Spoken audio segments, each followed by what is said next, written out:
नमस्कार, मैं संदीप सर। जैसा अनुमान था वही हुआ और कोई आश्चर्य की बात नहीं है।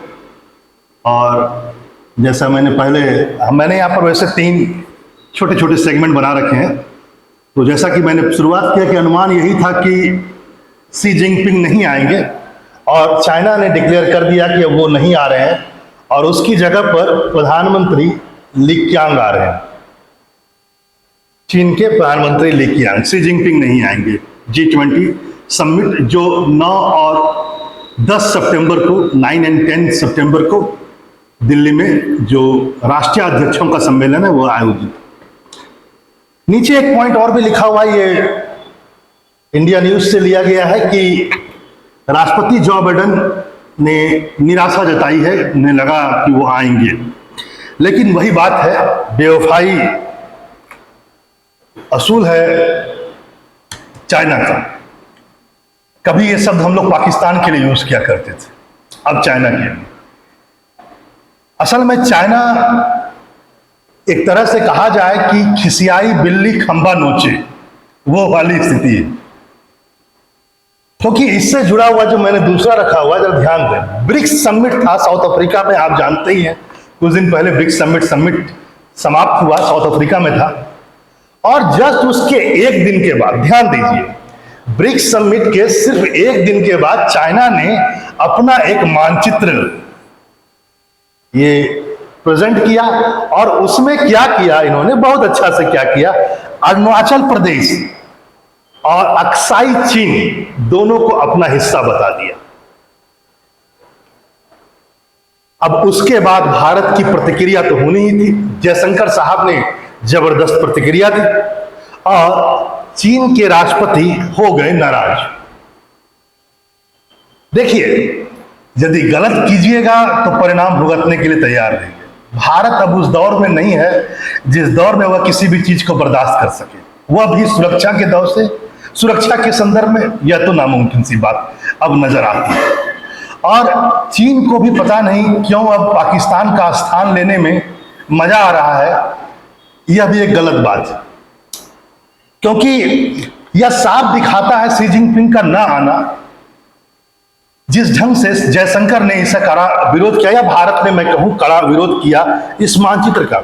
हंसी की बात यह नहीं है, चीन अपने मानचित्र को इस हिसाब से बनाया कि मलेशिया, मैं बात कहूं मलेशिया, फिलीपींस, ताइवान, इन सब ने नाराजगी जता दी। क्यों भैया? क्योंकि आपने दक्षिण चीन सागर के बहुत बड़े क्षेत्र को अपने अंडर में मान लिया।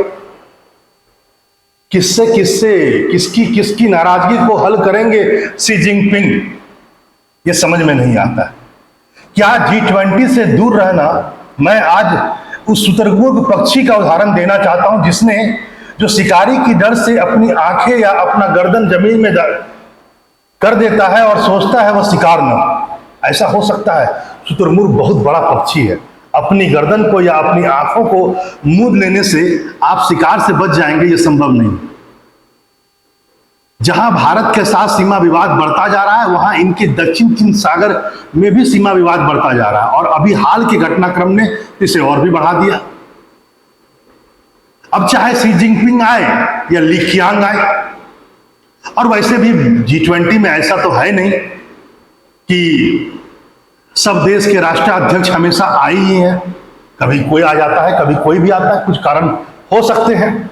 लेकिन इतनी बड़ी समिट में, G20 की समिट में, यदि इस ढंग की प्रतिक्रिया शी जिनपिंग देंगे तो इसको भारत को भी सोचने का विषय है। आज लगभग मैं मान सकता हूं कि 122 मिलियन US$ का ट्रेड है भारत और चाइना के बीच। 122, इस बात को ध्यान रखें। और यह पूरा का पूरा जो ट्रेड है वो डिफिसिट में है, भारत के पक्ष में नहीं है। लगभग $100 बिलियन का केवल चाइना निर्यात करता है और हम लगभग 22 मिलियन US$।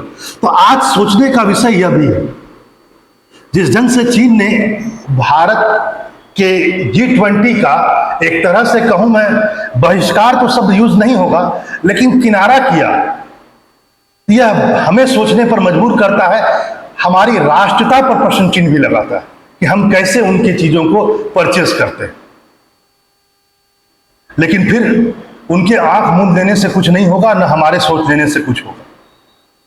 चलिए आगे बढ़ते हैं, एक और रोचक घटना पर आते हैं। बड़ा ही इंटरेस्टिंग सी बात है G20। जैसा कि मैंने आपसे कहा 9 और 10 सितंबर दिल्ली में छुट्टी भी है 3 दिन, लेकिन बंदरों का आतंक परेशान किए हुए। इतने सारे मेहमान आएंगे और बंदर की समस्या यहां पर बढ़ चुकी है, और इस समस्या को दूर करने के लिए सरकार ने एक बहुत ही अच्छा एक काम किया। काम क्या किया है जरा देखें। लंगूर के आउटलेट लगाए जा रहे हैं। आउटलेट का मतलब भैया सिंपल समझ लो, लंगूर नहीं, लंगूर का फोटो लगाया जा रहा है। और पीछे से माना जाता है कि उस लंगूर के पीछे से या अगल बगल में से 30 से 40 ट्रेंड व्यक्ति होंगे जो लंगूर की आवाज की नकल या मिमिक्री करेंगे, ताकि उसे सुन करके बंदर भाग सके।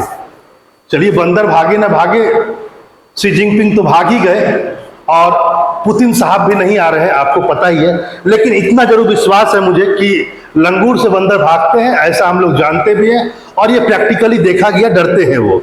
और ऐसा कोई पहली बार नहीं है कि ये लंगूर से भगाने की कला भारतीयों ने इस बार G20 में ही दिखाया है। मैं मानता हूं कि जब हम लोग का कॉमनवेल्थ गेम हो रहा था, तो कॉमनवेल्थ गेम में भी करीब करीब माना जाता है कि कुछ लंगूरों को बेसिकली लाया गया था, रियल लंगूरों को। अभी तो यहाँ पर केवल आउटलेट है, यानी केवल फोटो है, लेकिन कॉमनवेल्थ गेम में माना जाता है कि कुछ लंगूरों को स्पेशली मंगाया गया था और साथ ही साथ कुछ लंगूर की आवाज निकालने वाले लोगों को भी लाया गया ताकि कॉमनवेल्थ सुचारू ढंग से चला जा सके। 2014 में भी माना जाता है कि लगभग 40 ट्रेंड लंगूर मंगाए गए थे ताकि पार्लियामेंट और उसके आसपास के बिल्डिंग में जो बंदरों ने आतंक मचा दिया है उसको दूर किया जा सके, और यह सफल भी रहा।